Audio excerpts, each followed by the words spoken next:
Hi, everybody. Welcome into a special edition of the Loretta McNary Show. April is National Poetry Month and is the time when words take full center stage and voices rise with purpose. And today, you are about to experience that power firsthand. Up close and personal. Poetry can entertain, but real poetry transforms. It gives voice to what we feel, what we have survived, and what we still are becoming. Our guest today, he doesn't just perform, he actually moves people. He moves the crowd. He sets the atmosphere wherever he goes. His words carry weight, his presence commands attention, and his message stays with you long after he leaves the stage. Please welcome the incredible, the talented, charismatic Nick Nova, spoken word artist, author, and actor. Welcome, Nick Nova. Okay. I did all of that, and now I'm having problems bringing you to the stage. Hold on. Okay, there he is at Worth the Wait. Worth, definitely worth the wait. Hi, Nick. Hello, world. Hello, world. It's an honor always. This is a day that lights up my calendar every year. Being here Oh with the my Loretta McNary. One day my intro was going to be as extensive as yours. It is very extensive. I could go on and on and on to the break of dawn. Feet, that rap. You may not know That's that's true. an old rap song. And I'm not the best rapper or singer, but Nick. So every artist has a moment that changed everything. What was the moment when you knew poetry was your calling, your thing? It's funny you asked that because I recently did this poem and it got almost the same reception as that. Okay, so the moment that changed my perception of poetry. I was doing this show for Drummer Boy. He was doing a business conference and he wanted some poetry to entertain the crowd. So I go and I do my poem, and when I get off, this guy is crying. He's still in tears from the message that I gave, and that's when I knew I could be instrumental in changing people's lives with this poetry. He was literally crying, and I didn't think anyone would feel that deeply for something I wrote, but that was a moment I'll never forget. Shout out to Drummer Boy for that. Drama boy, and this little boy celebrated, I think, his 1 year birthday yesterday. I saw it on social media. So shout out Oh to yeah, yeah. Drummer Boy Jr. And I also wanted to dedicate not this song.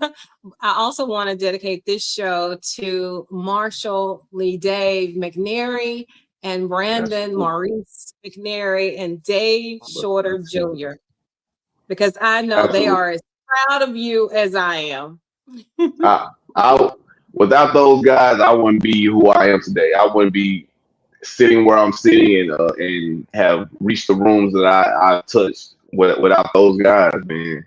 And as bad as it hurts to not have them, I know that I can't give up the race. Before. I have to make them proud till I get to the biggest stages and I can scream their names. Absolutely. Marshall, Brandon, and Granddad, it's my people, my role models. I know. And now you have Kylan and Naomi. And of course, you can't Absolutely. forget Spencer and Jacob and your mom and all Absolutely. those other people and your wife. Absolutely. Yeah, because when you were on here the last time, you weren't officially married, but now you officially have a beautiful wife.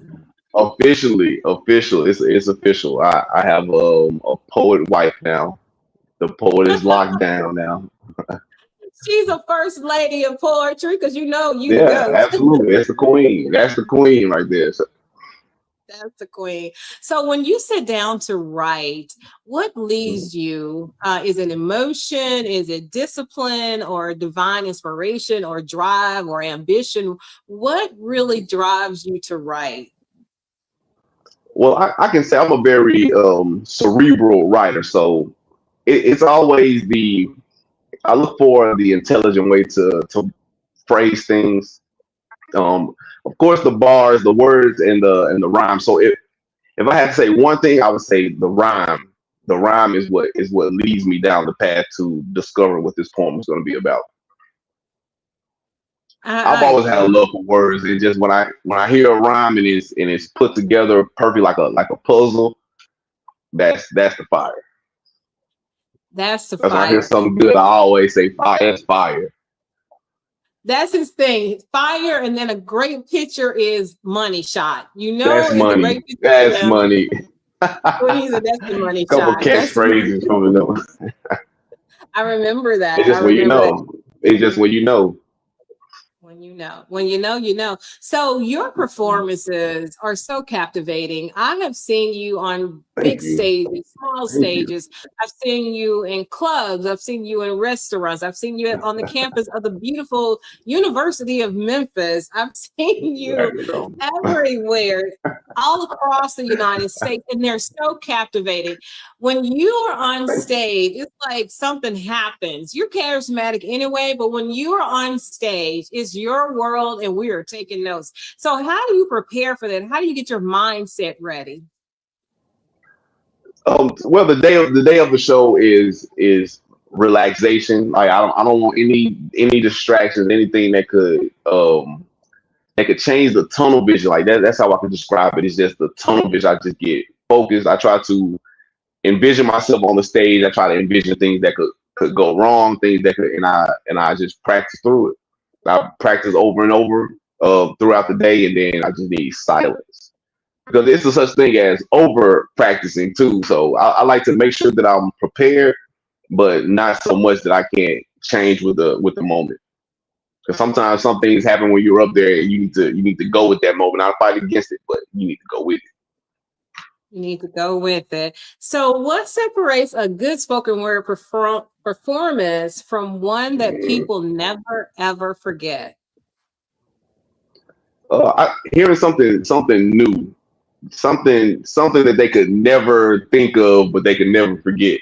Like I think poetry gets typecast into a certain sound or in a certain cadence. So I I like to break free of those stereotypes, and I do me. Like you said, I'm a pretty charismatic guy off, but when the stage is, oh man, and it's me and everyone's paying attention to me, it's like then I could be my true self. And it is kind of like a transformation, if you will, because you know that this is my dream, this is my passion, and that moment is the culmination of everything that I work for. So I don't it brings something out of me. As hard as I practice, And when I get on stage, it's even better than I ever practice every time. oh my goodness. And I tell you, the transparency is microscopic because you come out and it's like you just read it as soon as you hit the stage and you hear your name. So I'm ready. I love it. I absolutely love it. I take notes all the time. So, National Poetry Month was launched in 1996 by the Academy of American Poets with a clear mission to increase awareness and appreciation of poetry across Right. the United States. Have you, but you always saw this. Is that, do you appreciate having a national day, or does that solidify it or legitimize it or validate it for you, or you don't need that? Although it's great to Um, have. uh, No, I love the celebration, the extra emphasis that's put on poetry during this month. It's kind of if people you're not gonna pay attention to poetry all year, at least this one month you can get a glimpse into the world. So I love it. Anything to put poetry on the mainstream, just to give people to try it out. And I know when people come to shows, they continue to come to shows forever. When they Yeah. see me, this is my first poetry show, and I'm a lot of people's introduction to poetry, and they keep coming back because everybody brings a different flavor to the scene. But you just got to see Nick Noble. It's a different experience. I You promise. just got to see. It's such a big difference. And I am very biased and partial. So they say that National Poetry Month is one of the largest literary celebrations in the entire world, and it carries far more weight than most people realize. And I had no idea, right? You know, we had to learn poetry in school. We Right, had to know about right. the stanzas and the you know about the formatting of poetry. You are so geeked on you kind of like a geek when it comes to poetry and writing. You all know you call it bars and songwriters call it bridges. So what is Yeah. that thing that it has to have for it to be called poetry and not just a written word? So for me, when people ask me to define poetry, I just say as long as you are sharing something real, something from your soul, then I consider it poetry. A lot of people, it doesn't have to rhyme. It doesn't have to be anything. People try to put it in this box and make it a monolith, but poetry can be in any different form that your mind can think of. So I just think for it to be poetry, it has to be descriptive of something real, whether it's what you're feeling or what you're going through. It just needs to be something real. So would you say that rap is poetry in some form? Absolutely, absolutely. I think most rap songs you could take and strip it of the beat, and when you say it out loud, it can be poetic. But I also think that generations removed from the essence, I do think they try to remove that from it. So maybe not all rap, but from its origin, I do believe that it was purely poetry, just put to a rhythm. Okay, so But my I know favorite the my answer. favorite rappers are poets. J. Cole and Wale and Lupe Fiasco, all of my favorite Drake, all of my favorites are the poetic guys. Oh no, what about Kendrick Lamar? Is he poetic? Oh yeah, yeah, absolutely. One of the most poetic. And he actually has like poems on his albums that are not so instrument heavy, where he's just spin bars. Okay, so what I know the answer, this is what I'm going to say. So, hip hop, I know that's poetic. It's got to be poetic. One of the best forms of poetic justice, if there's a thing, would be hip hop for Yeah, me in terms of music, yeah, right? definitely, definitely. They So, are the what about new. Shakespeare? He said Shakespeare. Yeah. Oh, that's my favorite. That's the goat for real. Like people talk about rappers, but you have to see how Shakespeare was putting words together even back then. Like if you take his work and put it towards like a hip hop beat, it will be fire, fire. He was amazing, but I just like that his art stands the test of time. Wow. That's what I love. That I love about it. Every story is Romeo, Juliet, and Hamlet. They're all Everything about is old Romeo. I know, Shakespeare right? all over again. And I would like Oh, to have wow. that same impact. And I told you, I believe you will. So you speak with conviction in your poetry, and sometimes is social, sometimes a little romantic, and a lot of times it's inspirational, is lifestyle, is winning, is let's be great. So has there ever been a Absolutely. piece that was really difficult to perform for you in a season, but you also knew that your audience would definitely be impacted for the best if for that performance, like something Well, I hard can for you say to I do? I perform things that are comfortable for me. I know a lot of poets do the hard poems, but I I shy away from that because I don't want it to just reflect too much of just me. Like I feel like those more personal poems, I feel like they can remain for self. So when I perform now, I usually perform something for the audience. There are poems that I've written that I still can't perform to this day. Oh wow. So what Man, about Langston Hughes and yeah, like James yeah, Baldwin, like the greats? And of yeah. course I mean, they're they too open tall. doors for us. You're standing on their shoulders, I promise you, because I don't Yeah, know who they're sings. the Godfathers. Yes. have you heard the song? It's called Square Biz. I don't know who sings it, but that's when I first heard outside of school, Nikki Giovanni is in this song called Square Biz. Oh I'm yeah, yes, talking, yeah. She you know, and her and James Baldwin were they were open minded. They were free spirits, and that's something I try to emulate today in my work. I just love the intelligence in a time where I think black people were not seen to be so or expected to be so intelligent. Nikki Giovanni and James Baldwin. That's all they were yeah, they intelligent pushed black through people. it. So I really love them. Absolutely. Absolutely. So let's talk about your book. Oh my goodness, Oh The yeah, the Imperfect Brother. imperfect brother. The imperfect brother. Man, what one of is a masterpiece. I'll say it now. I'm very proud to have written a book my way. With it being poetic throughout the entire story. I'm just so proud. I read it all the time, and it's selling amazingly. Like people tell you your first book doesn't sell that well, but mine has been astronomical. And not only is it selling well, Nicholas, it is so impactful. It's so powerful. So I kind of want to That's the talk most about. important. I was looking for my copy, but people come over and they just take the copy. I've had like five. I probably only know where one is, but that's okay because that's what it's for. So, Absolutely, absolutely. now to give them the gist of it's a 3-book series, it's a trilogy, and so Right, this right. first And one, yeah, so yeah, and it's called the perfect beginning because I know that it takes an entire work to explain this new world that I've created.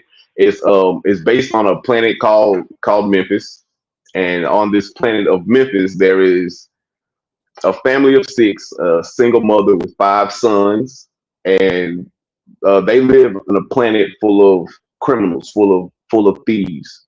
But the mother of this family is upholding her morals and her principles and teaching these kids that no matter what the world is doing, that it's beautiful. And that's not what we do. We help people and we will save the world our own way. It's a yeah. lot to it. That's the family aspect, and from the aspect of the main character, he is powerless in a family full of powerful individuals. So it's a family story, but it's also an underdog story as well. Also a And metaphor for social change. it's so beautiful. It's so beautiful. It's available on Amazon.com. And if you see Available on Nick out, Amazon. chances are he has a copy or two to I, sell. I have them on hand as well. It's just been a great experience to create something that is well received, but also has that message. So it it took a long time, but I was inspired by my mother. You don't give up because something's hard, and it was tough, but the reward was well worth it. So what inspired you though? Because you I wouldn't say you're an avid reader or love reading, but I know Right, you right, absolutely yeah, right, love and read poetry. You write every day, you practice every day. So what inspired right. you to say, you know what, I want to put this in book form? So I've always been a big anime, comic book, cartoon fan, and ever since I was a kid, I created characters and I wrote their stories. They had backstories and adventures they would go on. So as I developed my skills as a poet, I still have that inner kid in me that with those same characters in my mind. So I wanted to create something that I wasn't just watching and enjoying. I wanted to be the one that is creating these characters that are teaching kids different morals and just a different standard. So I just Absolutely. always want to create my own characters and have my own thing versus just being a consumer of Dragon Ball Z and Naruto and One Piece. I want to put my name in that hat, basically. And you have, and I told you, and I'll continue to Yeah. tell you Thank you. until it happens, that Marvel or DC Comics or Disney or somebody is going to want to have the rights to this story because it is probably the first family comic. I'm a superhero, And so I'm probably only single parent of 5 amazing sons who is immortalized or more as a superhero. So I love it. I His think we're brother's the called only. superhero. I think we are the first family, like not just one person in the family and they're hiding it from everyone else. No, the entire family. Yeah. We are the heroes. So I haven't seen Right. it. I wouldn't have written how I wrote if I No, had it's seen so before. deep. I wanted It's something to so be deep. something original and to have the concept of a planet full of thieves. I just think that the stories that will come out of it will change the city of Memphis. Yeah. And then you say so it's a story of thieves, but everybody is a thief, right? Everybody, And so everybody. that's the economy there. And when you think about it, we've all probably took something at some point that wasn't ours, whether it was Yeah, a candy bar, a car, or somebody's. and had something taken from us. And exactly. So that was my point. So what Back we and want forth. Yeah, readers to feel, because you actually are dealing with several different subjects. I love it for kids and for yeah, anybody, really definitely. adults too, because you come from the perspective of the middle child. And that's a thing. The middle child Oh syndrome yeah, is a phenomenon, it's a thing. yeah, So yeah. you talk Somehow, about that in the book. So you liberate middle child people like me and you, that because yeah. we're not the oldest, we're not the baby. So Yeah, I can't think of a movie or anything mainstream that celebrates like the middle child. Like maybe the oldest like is the heir, or the youngest is the baby that gets spoiled a lot. But when it comes to the middle child, it just is like it gets overlooked, and that's the whole stigma around it, is just being overlooked. So the main character Niyu, he takes that and he does lash out, but by the third book, you will see the progress and the strength that comes from being the middle child, the bridge between everybody.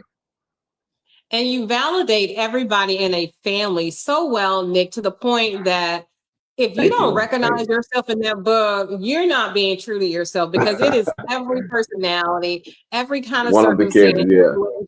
We always think it's the other one that's the favorite, number one. We always think that everybody else has it easier, or people always love that person better. And it doesn't really matter about positioning. It's just something that happens, right? Until you know better, that and your book starts leading that way, that we need every gift, right, every talent working together to be successful as right, a family, as a city, da da da da da.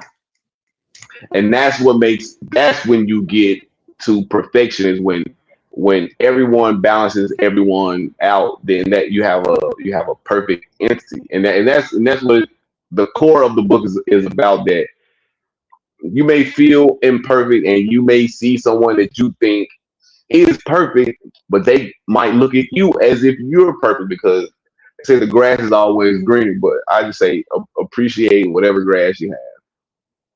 Absolutely. And every one of us, everyone, including you, has something so magnificent, so marvelous that nobody has but Thank you, and we thank you. need it. Thank You you. add value. I don't care I how know low you now. may be today. You Yeah, know that it takes all of us to really make this world like it should be and how it can be. And even in your family, right. I don't care how many mistakes you think you made, all of us have, but it takes all of us to make Everyone a has. family.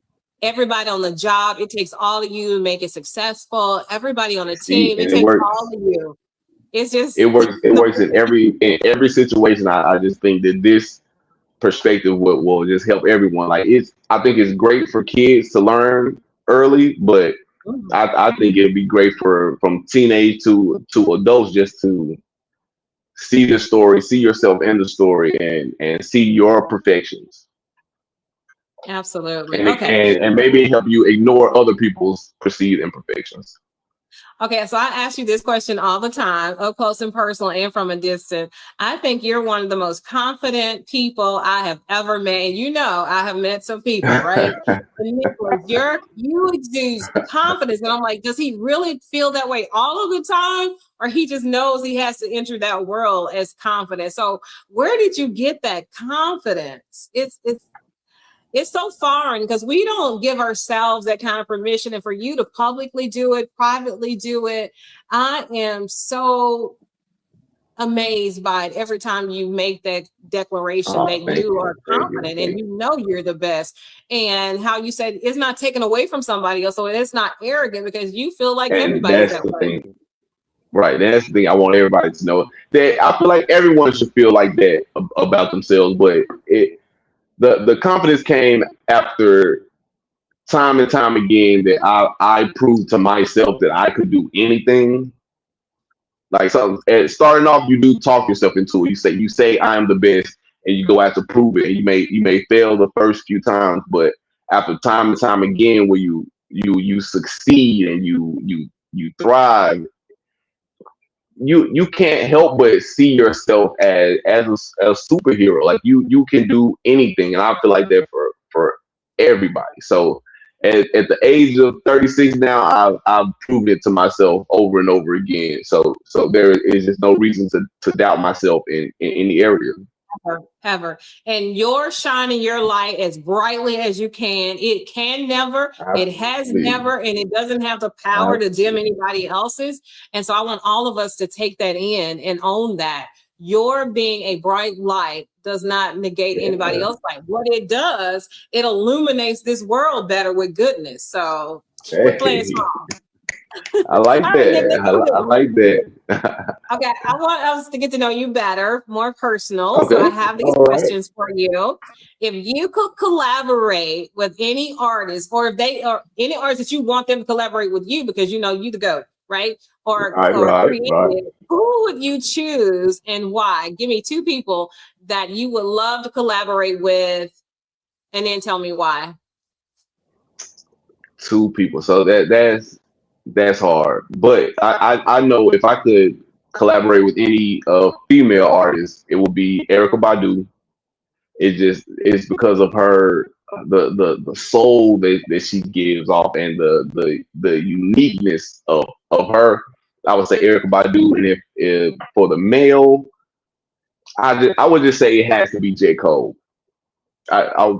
Before I would say Jay Z, but now is J Cole because I came from a perspective of wanting to write because he led the way as far as being lyrical with talking about several different subjects. But now I feel like he needs to hear me. I love it. So I love to see that. I would say J Cole and Erica Badu. Awesome. And she is so unapologetically who she is. That's why I love That's her. important. And her voice, That's right? That that's talent important.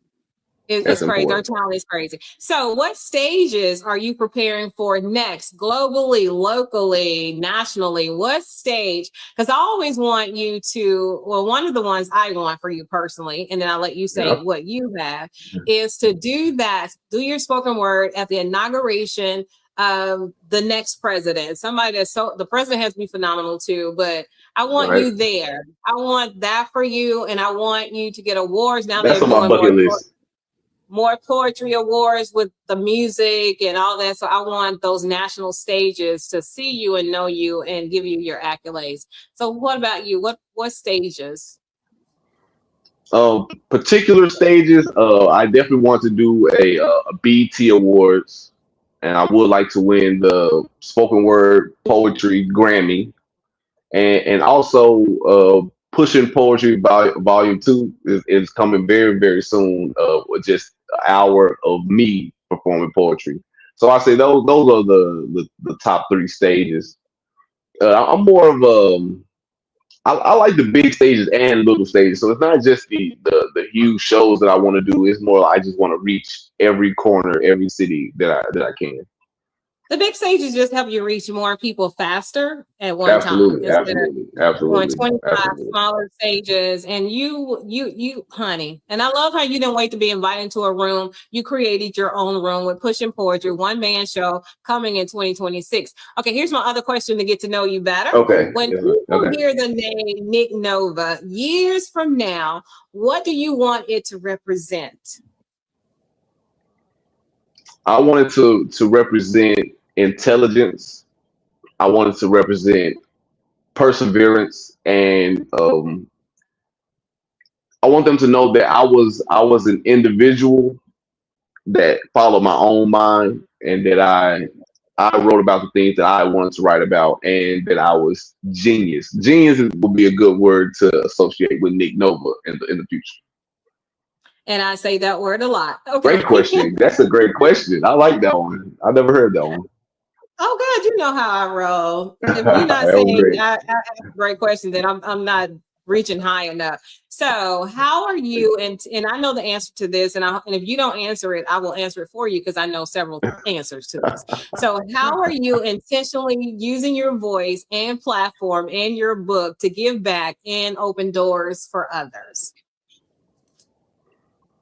Well, I can say personally that I've given several books away to kids that I believe that this book is important to kids, but not only just to learn the lessons instilled in the book, but because of the vocabulary that I use in the book are words that would help kids be able to express themselves more. I don't just use the typical cat hat rat words. I'm using real vocabulary words that they can take to the real world and be able to articulate their own thoughts.